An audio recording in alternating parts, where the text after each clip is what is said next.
morning. I'm Detective Christopher Covelli, C-O-V-E-L-L-I, Public Information Officer for the Lake County Major Crime Task Force. I'm joined today by Commander of the Lake County Major Crime Task Force, Chief George Filenko, F-I-L-E-N-K-O, and Lake County Coroner, Dr. Thomas Rudd. 2 months have passed since the death of Lieutenant Charles Joseph Gliniewicz. Since day one of this incident, investigators have tirelessly worked day and night, diligently searching for answers. This investigative team included members of the Lake County Major Crime Task Force, as well as our federal partners, the FBI, the ATF, Secret Service, Homeland Security, and the U.S. Marshal Service. This was an extraordinarily complex investigation with many moving parts, which resulted in over 150 separate investigators spending over 25,000 hours investigating this case. Over 430 leads were examined. Over 250 pieces of evidence were collected and submitted to local and federal crime labs for analysis. Thousands of pages of financial documents were reviewed. Over 6,500 pages of text messages were reviewed just from Lieutenant Gliniewicz' personal cell phone. Over 30,000 telephone numbers were reviewed for comparison. Over 40,000 emails were reviewed. During this process, we appreciate the cooperation and assistance from the Village of Fox Lake and Village Administrator Ann Marin. The interests of justice require a methodical, thorough, and complete investigation. This has been done. Even though some developed their own theories or felt a need to criticize, we had the job to do, and we have done it. While some wanted the results fast, we wanted them right. We were obligated to prove our conclusions before we reported to you and the public we serve. We are thankful for the support and patience of the Fox Lake and surrounding communities while we inspected all of the evidence, systematically explored every tip, every lead, and every possible option. Today, we will discuss the findings and conclusions of our investigation into the death of Lieutenant Gliniewicz. We have two principal speakers, Lake County Major Crime Task Force Commander George Filenko and Lake County Coroner Dr. Rudd. We will take questions at the end of the statement and ask that all questions be held until then. I'm first going to turn the mic over to Commander Filenko. Good morning. We're here this morning to wrap up the investigation into the death of Lieutenant Charles Joseph Gliniewicz. This extensive investigation has concluded with an overwhelming amount of evidence that Gliniewicz's death was a carefully staged suicide. We have determined this staged suicide was the end result of extensive criminal acts that Gliniewicz had been committing. In fact, he was under increasing levels of personal stress from scrutiny of his management of the Fox Lake Police Exporer unit. We have the highest degree of confidence in the facts which led us to this conclusion, which Lake County Coroner Dr. Rudd will confirm. In addition, we have concurrence of our investigative partners, federal, state, including the FBI, their Behavioral Analysis Unit, and the ATF. With those partners, our investigation strongly indicates criminal activity on the part of at least 2 other individuals. Because that part of the investigation is open and will be ongoing, we will have no further comment on that aspect of the investigation. Here's a brief summary of the important elements of the investigation which led us to these conclusions. Further elaboration and further detailed information regarding these facts are provided to all of you in your handouts. The investigation found Gliniewicz had been stealing and laundering money from the Fox Lake Police Exporer post. This had been occurring over the past 7 years. Gliniewicz was also found to have forged signatures and official documents. Thousands of dollars were used by Gliniewicz for personal purchases, travel expenses, mortgage payments, personal gym memberships, adult websites, facilitating personal loans, and unaccounted cash withdrawals. The documents discovered with Ford's signatures were requisitions for federal surplus equipment and official Police Explorer documents. We recovered electronic messages that were deleted from Gliniewicz's personal and work cellular phone, including incriminating statements that had been deleted prior to his suicide. A selection of those deleted messages is available in your media handout package as well. Our investigation has determined conclusively that Gliniewicz intentionally left a staged trail of police equipment at the crime scene. Analysts determined the trail of equipment consisting of pepper spray, a baton, and his personal glasses was an attempt to mislead first responders and investigators to believe this was a homicide scene. It was learned through investigation Gliniewicz had significant experience staging mock crime scenes for Police Explorer training. The FBI's Behavioral Analysis Unit has concurred that this was a staged scene, in part because there were no signs of Gliniewicz being dragged after the initial shot, and no physical signs that he fought for his life. We have also concluded that Gliniewicz strategically aimed the first of two shots from his own weapon at the lower abdominal area, striking his cellular phone and bulletproof vest, which absorbed most of the impact of the first shot. Advanced ballistic testing with the use of ultraviolet photographic equipment conducted by the Northern Illinois Regional Crime Lab confirmed both gunshots were fired at close range. Gunshot residue was found in the interior of Gliniewicz's bulletproof vest cover when the second fatal round was fired, which indicates the gun was placed underneath the vest carrier when the fatal round was fired. As we pursued the Gliniewicz investigation, all possible death scenarios were considered, including the possibilities of homicide as well as suicide. In this manner, we presumed no facts prior to or during the investigation. We had no preconceived notions as to what occurred, nor did we prejudge the outcome of this investigation. Justice and our system of law demand nothing less. There are no winners here. Gliniewicz committed the ultimate betrayal to the citizens he served and the entire law enforcement community. The facts of his actions prove he behaved for years in a manner completely contrary to the image he portrayed. Thank you. I'd like to introduce Dr. Thomas Rudd. Good morning. I'm the Lake County Coroner. I have two statements to make before we review the findings of the autopsy. First, I want to acknowledge the hard work done by all of law enforcement agencies involved in investigating the scene and circumstances of the death of this officer. What appeared to be a slow process was done, in my opinion, in a very timely manner. Second, by law, the Lake County Coroner's Office is mandated to investigate all deaths within our jurisdiction, which means within Lake County. We are to do the cause of death as well as the manner of death.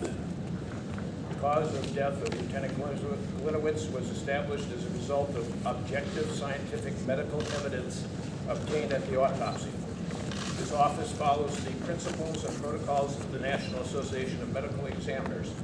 The cause of death was published earlier, approximately 10 days after his death, by me in a newspaper article that said there was a catastrophic gunshot wound to the torso. We can now expand on that. As Chief Alenko said, this appears to be a staged suicide. The first shot hit his right chest region. It went through the phone, lodged into his bulletproof vest. It did not penetrate his skin. Therefore, it did not penetrate any body cavity, either the pleural or the abdominal. It was just below the right costal margin, just below the rib cage. However, it did cause a bruise that measured 4 inches by 4 inches. It was was reddish pink, indicating a recent injury on the bullet. Excuse me. This means that the small blood vessels ruptured in the superficial surface of the skin. These are the capillaries that are easily damaged. The fatal catastrophic gunshot wound, as Chief Malenko said, was in the left upper chest. It was located approximately 2 inches below the collar of the bulletproof vest. Therefore, the gun had to be placed in such an angle that the gun was close to the chest and went under the vest at a 40-degree angle, which was confirmed by the trajectory of the bullet. It hit the pulmonary artery, causing massive blood loss, approximately 1,200 cc's, which would be equivalent to a little less than 3 pints of blood. As this officer is bleeding internally, the lung is collapsing. There's atelectasis occurring. Blood is filling up into the lung.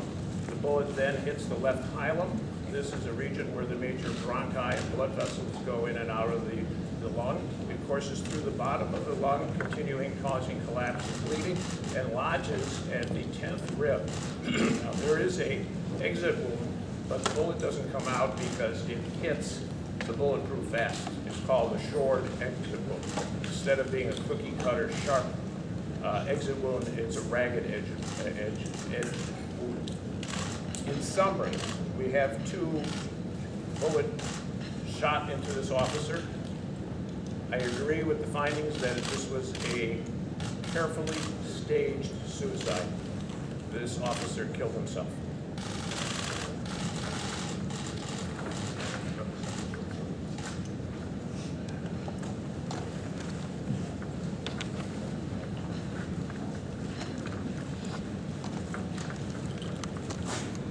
We'll open it up now for questions and answers, understanding the fact that there are criminal investigations ongoing from what we've learned from the investigation into Lieutenant Gliniewicz. We ask that media personnel here raise their hands just so we can answer everybody's questions in a timely fashion. Chief. Sir. Was it your sense that investigators were closing in on him? Tell us specifically what you believe was the pressure point that led to suicide. I think it was a culmination of issues over a 6-month period. That's what we learned in great detail from the text messages that we recovered in that 6,500 pages of text messages, combined with bank records, thousands of pages of those that were analyzed by an FBI forensic accountant at our request. So this process probably began about 6 months ago and then culminated to a peak within the week of the staged suicide. Commander, I wonder if you could address the fact that for many of us, phone calls were coming in within 24, certainly within 48 hours, raising the word suicide. Certainly that must have come up in your task force. During this time, a massive community memorial service was held, an honor funeral, which was attended by thousands of police officers, hailing him as a hero. Some in the community would probably ask you at this point how you could allow that kind of thing to happen when questions were being raised about the veracity of the crime so early. Would you address that? The question is, and I'll surmise it for those in the back, is how we could allow a massive tribute to occur when there were rumors spreading throughout the community that this might be a suicide. It would be irresponsible on our part not to conduct a thorough and detailed investigation. And in the first several weeks of this investigation, there was nothing that we had that was leading us towards determining this as being a suicide. We conducted a thorough and detailed investigation that ultimately, with the support of the FBI, who worked with us lockstep and other federal agencies by providing us support and all this information that ultimately led us to this conclusion. Commander, if you knew pretty much right away there were no other fingerprints on the gun, and you knew on October 1st that the bullet came from Gliniewicz's gun, what does the last month of the investigation entail? The last month of the investigation is entailed a review those documents that we have obtained, those text messages that you have a small sampling of. And there are 6,500 of those deleted within a short period of time prior to the state suicide. So the combination of all of that and other discoveries that we made throughout the investigation within the last 30 days led to this conclusion. How soon after his death were you made aware of this investigation into the financial activities that he's now alleged to have been involved in? As is our protocol, What was the question? the question was how soon after his death did we start looking into the financial aspects? Did you become aware of it? Yeah. Did I become aware of it? As is our protocol in any investigation in a homicide, we immediately start requesting financial and background information that's referred to as a victimology. That's inclusive of that. Part of the delay in obtaining that is some of that isn't readily available or immediately available from the sources. In this case, we had to extract that information through Quantico. Specifically, I'm referring to the text messaging, which took a substantial amount of time. The bank records, banks, some cooperate very quickly, others it may take 30 to 60 to 90 days to retrieve some of those records. But did the village tell you that they were investigating him? I'm sorry, Steve, go ahead. Is it possible that Lieutenant Glinowicz's misdoings might not have been discovered had he not taken his own life? I can tell you that eventually they would have been discovered, because regardless of the fact that Lieutenant Gliniewicz staged his suicide, the village of Fox Lake had begun conducting a thorough internal audit of all of their assets. And eventually, as we found was indicated in some of those messages that were retrieved, that was a concern, that audit was going to eventually lead to the discovery of his financial malfeasance. Was that audit prompted by suspicions of the lieutenant, or prompted just because they were doing an audit? No, I believe, and I don't want to answer out of turn for the village of Fox Lake, but I believe they're doing a systematic audit of the entire village. I understand the village administrator will be making some closing comments here. That would be a question I defer to her. Commander, After talk about signs of the struggle, can you say what specifically signs of the struggle that he left? Because, I mean, was it torn clothes? Was he disheveled? I mean, what were the signs of the struggle? As you approach the crime scene itself, and I apologize we don't have any visuals for you, but we did provide you with a map and overview of the area itself. As you approach it, you see first a canister of pepper spray with the safety taken off of it laying there. Some number of feet forward, now you see an expandable baton laying there. Again, towards the swampy area, now you find his glasses, his personal glasses laying there. And in fact, that's where we eventually discover a shell casing, and that's where we believe that first self-inflicted wound took place. Then further on, ultimately, you find Gliniewicz. This is pretty classical if you look at any police policy of a use of force type of continuum. You start with your physical presence, you move on to another force weapon such as pepper spray, a baton. So this was laid out to seem as if it was an ongoing type of struggle through the scene. With that said, what was, but with that said, what was on the body, because this is not just an investigation involving what was on the scene, but was also on the body. On the body, was there any sign of struggle at that point in time, and was the coroner spoken to about that when your investigators were saying that, oh, there was a struggle? We met with the coroner once we completed our entire victimology. It would be irresponsible for us to piecemeal something that critical. in an initial meeting, there were 3 components, and Dr. Ruddle confirmed this, that he bases his decision on. The forensics, the pathology, and the victimology. So to piecemeal something as critical as the victimology, and we've done as thorough a job on this victimology as any we've ever done. Now, your second question was, what was there on the body that didn't indicate? Well, we didn't see any signs of trauma to the hands or anything that would indicate that there was a struggle physically. The uniform was not disheveled.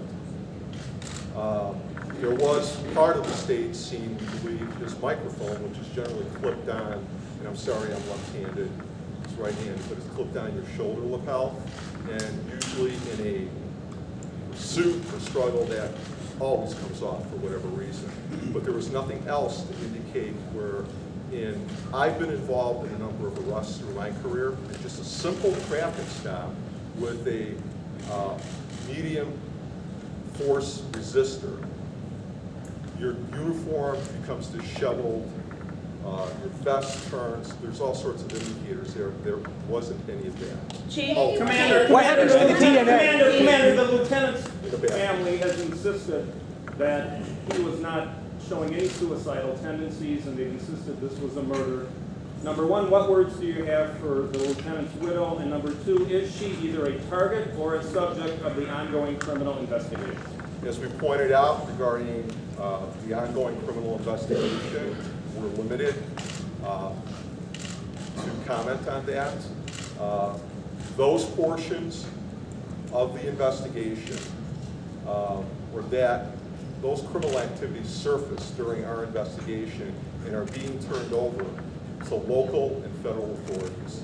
Chief, And then look you at the say right timeline, now- the What do you timeline. say Can you to the please widow? go back through the timeline then? Are you telling us that he was killed after, that you started looking into him prior to his death or after his death for financial impropriety for these other things? Or did they come about to you as you were investigating his death and then pop this thing wide open? I don't understand the timeline because there were 3 suspects.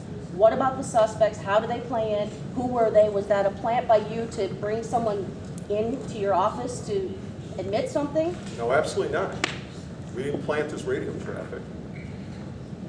He's the one who indicated in the radio traffic that he was going to be out with 3 subjects, described them as 2 male whites and a male black. Initially, and again it's in your press packet, a complete chronology of the time, he was offered a backup unit. He turned that down. A few minutes later, he was offered a backup unit again, and he accepted it. To indicate in any way that we would make up 3 subjects is absolutely ridiculous. We did locate through sources collecting video, and that was handled exclusively by the FBI and our Secret Service partners throughout the area. And what we did find, within that time frame, were 3 subjects that matched that description. That videotape was submitted to the video lab in Quantico. And forensically what they did is they created a chronological timeline of these subjects. We managed to locate them, identify them, interview them, and I can tell you succinctly, they have rock solid alibis. Can you elaborate on Chief, what Chief, so why- Commander, Do you feel like you have misled the community in any way by constantly insisting at each press conference and in other events and in the newspaper that this was a homicide and that you're continuing to look at it as a homicide, never even mentioning suicide unless somebody brought it up? Do you feel like you've misled the community? No. And I'll why tell you not? the reason for that is because we were considering this a homicide. What we did at every one of these news conferences indicate that nothing was off the table. And up until all of this information started coming together, which again, I will tell you, took several weeks, then we started concluding and moving towards suicide. Chief, I think we all find this very difficult to believe, that there was an investigation going on. You knew there was an investigation going on. He was called into the village manager's office the day before the suicide. You knew all of this, and yet you saw some of this evidence and some of it that didn't make sense, and you still insisted for 2 months that it was a homicide investigation first. How could you do that to the public? The people who drank the Kool-Aid, the people who said, I'm gonna give money to this GoFundMe account. This is a hero, and you kept it for 2 months when you did know that that was a very, very strong possibility. How could you do that? I completely disagree with you. We did not know. We were investigating. How could this you as a not know? homicide. I don't think it's an appropriate question. That it is a It totally is an appropriate question. I don't- They're You all need to answer appropriate the questions. You don't get to Very- say that. You need to answer You don't the get to say question. that I'll to answer us. the question if you give me a chance. Then please do it, and please do it We honestly, completely- because we've been misled this whole We time. completely believe, and our intention was never to mislead the public. We completely believe from day one that this was a homicide. Simply indicating that somebody was called in to the village administrator's office for an audit, that's a routine matter in every police department in every municipality throughout the state. There was nothing there to indicate that there were any stressors involved in his life. There was 6 nothing. months, 6 months you were investigating. He was being investigated, you said. 6 months. What I said was that through the text messages that we retrieved, that the stress in his life began 6 months ago when he indicates in exchanges of text messages that he's feeling some pressure with the new management within the village. So this outside investigator that came in to check the village and to audit was not looking at Gliniewicz? No, at that point he was not. But Commander, So they you didn't tell find us- this out until you saw all these texts? You didn't find out? What we found out through the text messages was the ongoing criminal activity and through the bank statements. That's when we started piecing it together. So this investigation prior to that was not coming up with anything on Gliniewicz? Is that No, what we you're were telling us? focusing on what we had in front of us, and that was a police officer that was mortally wounded and 3 suspects. That is all part of it. That is what I'm finding very difficult to believe. We did not I'm a take- reporter, I'm not a cop. I would immediately go to Understand. possibly suicide. We don't jump to conclusions, we work on facts. But that's my concern. What happens to the DNA evidence that was taken? But you go further into the crime scene. You indicated that the way that his clothing was structured to you as a veteran officer didn't add up. It didn't look like what would happen in a real struggle. So that was an impression from day one. That would tend to indicate that you guys had your doubts from day one, whether you had a legitimate homicide here committed by a second offender. And also, would you address where the officer's weapon was found? Okay. To answer your question about the clothing, those observations were made. They weren't discounted. However, there are anomalies that occur. Sometimes clothing isn't disheveled. So we didn't take that completely out of account, but we did put it on the side and consider it. Once all this information started adding up, and once we started submitting information to behavioral analysts, and we started revisiting the crime scene and looking at all the other evidence that we were gathering over the 6-month period, that's when we ultimately came to this conclusion. Where was the revolver found? So it was not a revolver, it was his semi-automatic weapon. It was found exactly 2.5 feet above his head. Can you elaborate on the multiple sources of DNA found at the scene, and also how does this change the death benefits for his family? I can't comment on the death benefits, I'm not familiar with. What happens to the DNA samples multiple taken from sources of residents? DNA found at the scene. Can you elaborate on those? The DNA samples, and again, working with the analysts at the FBI and with our crime lab, we determined that those were in great probability just transferences of DNA that could have occurred in any number of places. Let's take a step What about the back ones further. taken from the Let's residents? take a that step were back submitted by further the than residents? 6 There were months. no comparatives. Okay, but what will happen to those samples? Will they be destroyed? What would happen? Will the DNA samples taken by residents Correct. be destroyed? Or will you keep them in your database? I don't know. You say right here, You talked a little bit about his mock staging, these mock crime scenes. Has that played a role in this? What exactly, get into some of those details happened there? extensively trained as explorer units in all facets of police work. Part of that included training in crime scenes and how to process them, almost to the point of instructing them on how to be evidence technicians. And there were a number of other instructions that he offered: tactical responses, building entries. It was basically a police academy for explorers. So he had infinite knowledge of crime scenes. Commander, roughly how much money are we talking about? This is a small suburb and basically a kids' police explorer program. Right.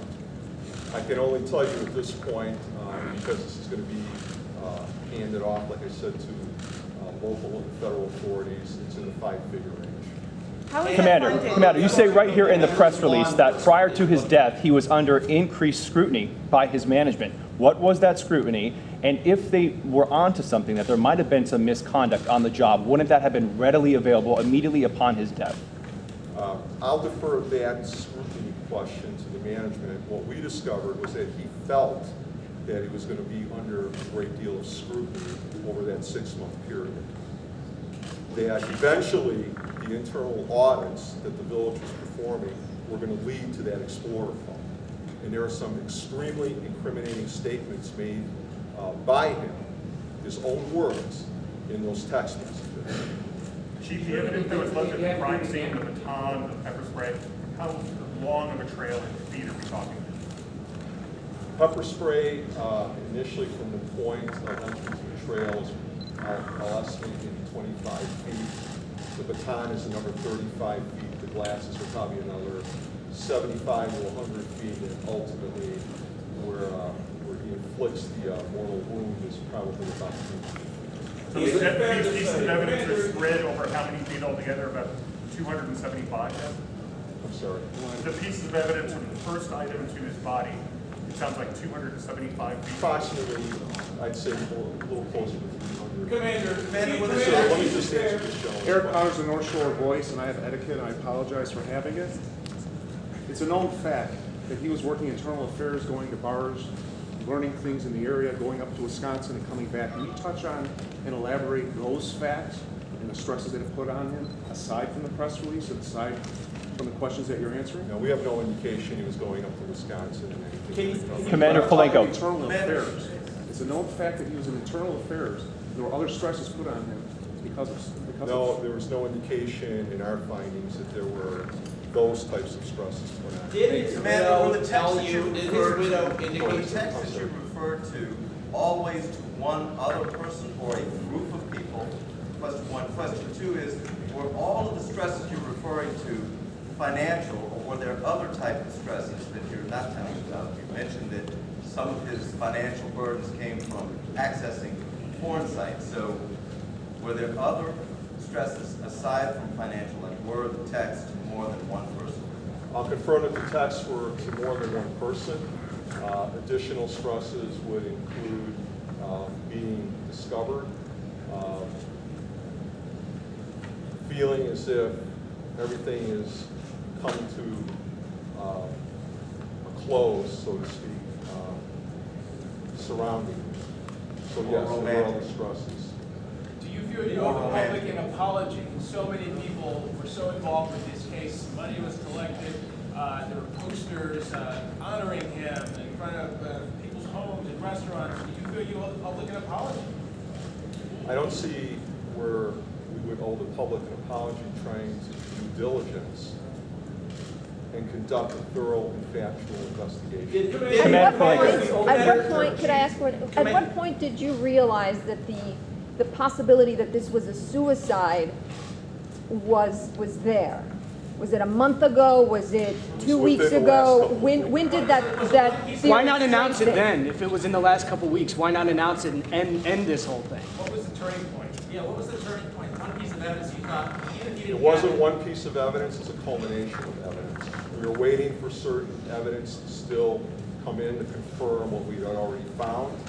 That included laboratory evidence from Quantico. That included bank records that were still being scrutinized. That included over 32,000 emails that we had to review.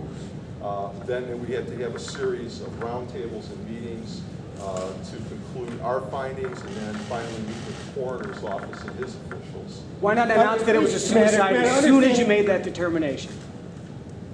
We had to meet with the coroner and get his concurrence. Commander Felico. You had to follow the facts, and you wanted to run down the facts in this case. At what point did you begin to suspect that this was not a homicide? Was that after you cleared the 3 vaguely described suspects? No, we continued looking for other suspects. Now remember, we had over 430 leads that we continued investigating. We had tips coming in vast numbers daily. So we didn't exclude anything. We had to track every one of those leads, every one of those tips. But you go, police officers go on gut on many times for direction and where they're going. At some point, you had to, early on, realize that, guys, this is probably not going to result in a homicide, but is instead looking more like suicide. At what point did you reach that gut Succinctly feeling? began to conclude that within the last week and a half. Commander Felico. Commander, did his widow indicate to you that she was aware of the theft of funds, and do you believe she was aware? Again, I'll defer that to the continuation of the investigation. Those are facts that other criminal justice. Well, you can Was she cooperating with you? She told you. Yeah, she did. Commander, it took you weeks to announce that he was at the crime scene, up to 26 minutes before he radioed in. In fact, a member of the media had to ask you that, and you said that's a good question. In fact, we'll reveal that. Were you intentionally withholding that crucial piece of information, and why? We weren't intentionally withholding it. We do withhold information based on the fact that we're still conducting an active homicide investigation, and we do want to withhold facts that only the victim, the investigative unit, or the offender or offenders would know. What's Gliniewicz level of involvement in the 2014 incident that prompted Chief Behan's resignation? I'm sorry. What's Gliniewicz's involvement in the 2014 incident at the jail that prompted Behan's resignation? I don't have any information regarding that. I don't believe he had any involvement. Is he the unnamed officer in that case? No. Commander, is it fair to say that you and your fellow investigators were reluctant to come to a conclusion that this was suicide? And is it in any way personally embarrassing to you as a law enforcement officer and your fellow investigators to have to come to this conclusion? I'll answer that by telling you that we don't assume, we don't presume, we don't jump to conclusions. We go where the facts lead us, and until every stone is turned over, every fact and detail examined, and we can confidently say that this is what our conclusion is, that this is a state suicide. The embarrassment comes to me personally that this is the first time as a law enforcement officer in my career that I felt ashamed by the acts of another police officer. Commander, would you make clear about the crime scene? Was it so convincing? Was the job that he did trying to set up this crime scene so convincing that veteran law enforcement officers arriving there would have thought there was a homicide and that there were suspects on the loose? And part two, do you have a cost for this investigation? I don't have a cost for this investigation. I believe that any law enforcement officer with investigative experience would not have jumped to any conclusions, would have seen that what appeared to be a struggle of sorts, an ambush. We explored every possibility of what could have happened out there. We explored the fact that there could have been 3 subjects, there could have been 2, there could have been 1 subject that he had met there for a specific reason, and he was ambushed. But you had a massive manhunt underway during that time. Let me correct that. We, meaning the Lake County Major Crime Task Force, did not have a massive manhunt. But there was a major. That is correct. Okay, with So that there's in a couple mind- things you need to consider there. One, you have an officer that is found with a mortal gunshot wound. You also, at that point, have a missing weapon. That weapon was not recovered until about an hour and a half to 2 hours into the response. So Now, based on the radio traffic, and the fact that the weapon is missing, you have potentially 3 subjects that are armed and dangerous in the area. How is it the weapon wasn't found if it was 2.5 feet from his body? If you had occasion to see this area, it is very grassy, overgrown. In fact, unless you literally walked up onto the weapon, you wouldn't find it. Could we go a little beyond the crime scene? Could I? Among the media and everyone else is the fact that you had a manhunt going on for, I think, about 10 hours, massive in size, and all of a sudden, it seemed to end. Yes, there were door knocking by police, but that began to raise questions in our mind. Was there any question in the investigator's mind that prompted them to say, we don't need to keep looking in this massive way for 3 suspects? I'm not going to speak for the command staff or the manhunt itself, but I believe the decision was made because they had expended every resource and every officer and every possibility. And it was getting into the late evening hours. Now remember, they had air support out there. They had approximately 48 canines out there. They felt that they had done a thorough search of that inner perimeter. And their thought process was that whoever did this had escaped that perimeter prior to the arrival of all those officers. And if you know anything about setting up perimeters, they just don't happen within a few. Commander, I think you've avoided this question already, but just to be clear, yes, sir. Has your victimization study, your extensive research into his past, was he happily married?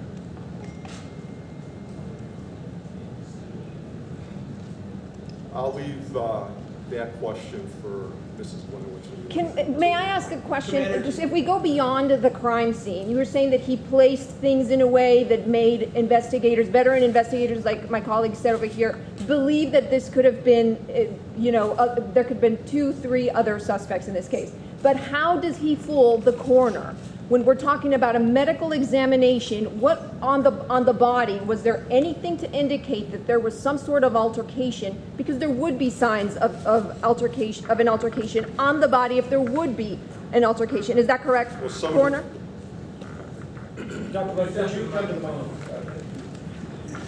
There were some injuries to his head, approximately 10 or 12 abrasions or contusions, bruises to his head, many of which were probably due to the increased thickness of the shrubbery that he had to go to. Also, remember, when he gets shot in the right vest, he falls probably backwards, and there are bruises at the back of the head. Also, when he is about to die, remember, he probably stayed alive for 1 or 2 minutes because the shot went to the artery, not to the heart. So he probably staged where he wanted to go down, and he fell forward, so his nose is bruised. So there are blunt force injuries or external injuries to the head. No, there are no injuries to the arms or legs. The real question is, did he know an individual? When we look at this, did he know an individual? And the individual got the best of him, and therefore there was no attack on him or defensive wounds on him. So we have to put that into concept too. Did he know the individual, and did the individual move fast on him and shoot him? Were there any other bruises, knowing that you're on his waiting body? for the police investigators to finish their case before making your determination, at what point in this, after the autopsy was done, did you believe this was a suicide? I didn't believe it was anything until I got his report. If you look at the newspaper articles, I have said that I don't know how that bullet got into that individual. However, because the task force is pursuing it as a homicide, therefore I'm leaning towards a homicide, but I can't make that decision until the task force does their work. But you've done enough of these that you know, you can tell, you have gut feelings that tell you this does not fit the typical profile for a murder where there would have been a struggle and some kind of interaction between somebody fighting for his life. There was none of that in your evidence. You must have thought this was a suicide much earlier on than... When I walked away from the table, I didn't know what it was. I didn't know if it was a suicide, homicide, or accident. Again, the commander's investigation is what's going to happen, or is going to help me in determining that manner of death. I don't know how that bullet got there. If you just go to an autopsy table and you see this, you don't know how it got there without knowing the crime scene. I needed the final report from the crime scene. I can't make. Dr. Rudd, could it have been possible that he was just trying to wound himself? They threw out so many red herrings as it was. Could it have been something that he was just trying to hurt himself to deflect any kind of investigation? Why are you sure that this was an attempt at suicide, that it was a suicide shot and not something to just try to wound himself? Based on what the commander just said about his dealings with the explorers and the use of money, I would presume that this individual, the lieutenant, obviously knew he had legal problems. I think he knew there was the possibility of incarceration. His view in the community would be greatly diminished. We know that he was depressed during the final few weeks. Untreated depression results in suicide 90% of the time. So based on that information, this to me is a suicide, not something they just decided to wound himself for some reason. Do any of the three of you have any regrets when this is all said and done about this intense investigation, the amount of resources allocated, the funeral, the support, your departments for a while seemingly not getting along with each other, this massive media presence, everything that went on? Does anybody have any regrets about how anything happened during the investigation? I have no regret. I think you have to understand, in this day and age, everything is instantaneous with the internet. Obtaining DNA analysis, putting together all this evidence takes time. I'm clearly amazed now that the commander told me how much information he was studying, that he got it done in 60 days.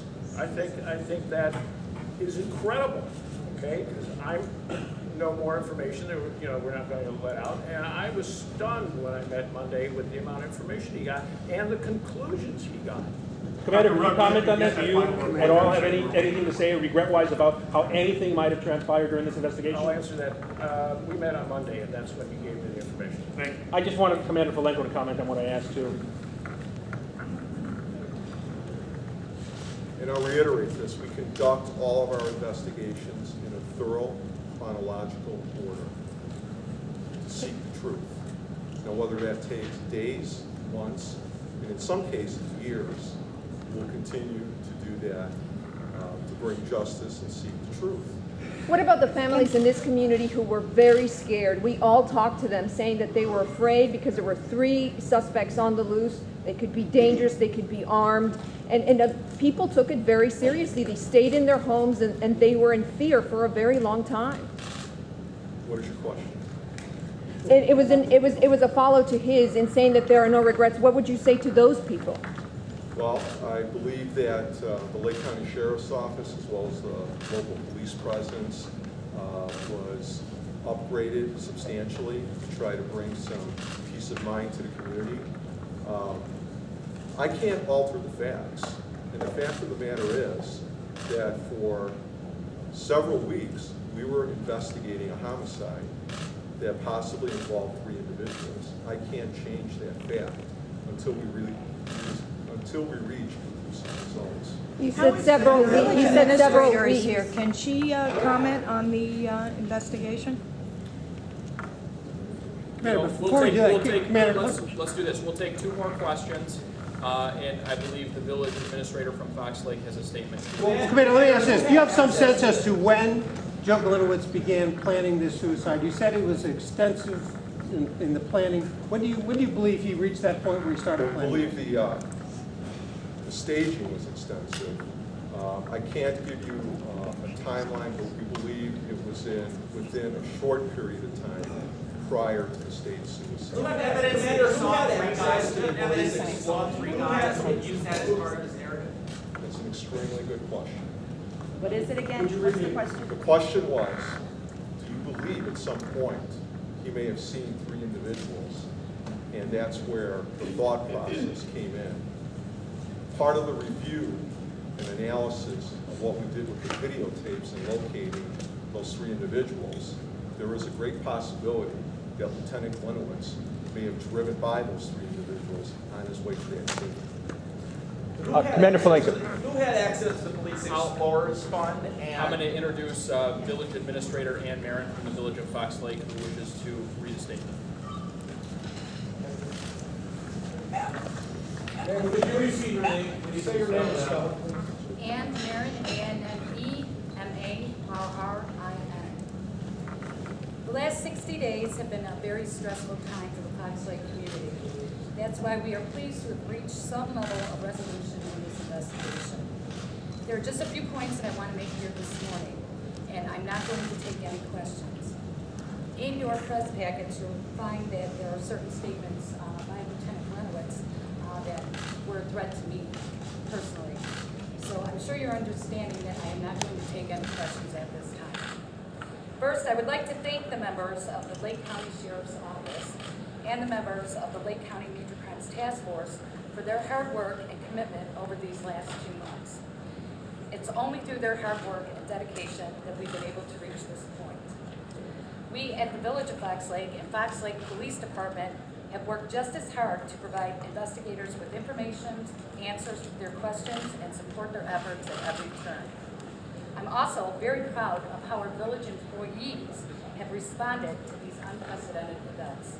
Despite all that has gone on over these last 2 months, they have stayed focused on their priority of working on behalf of all of our residents.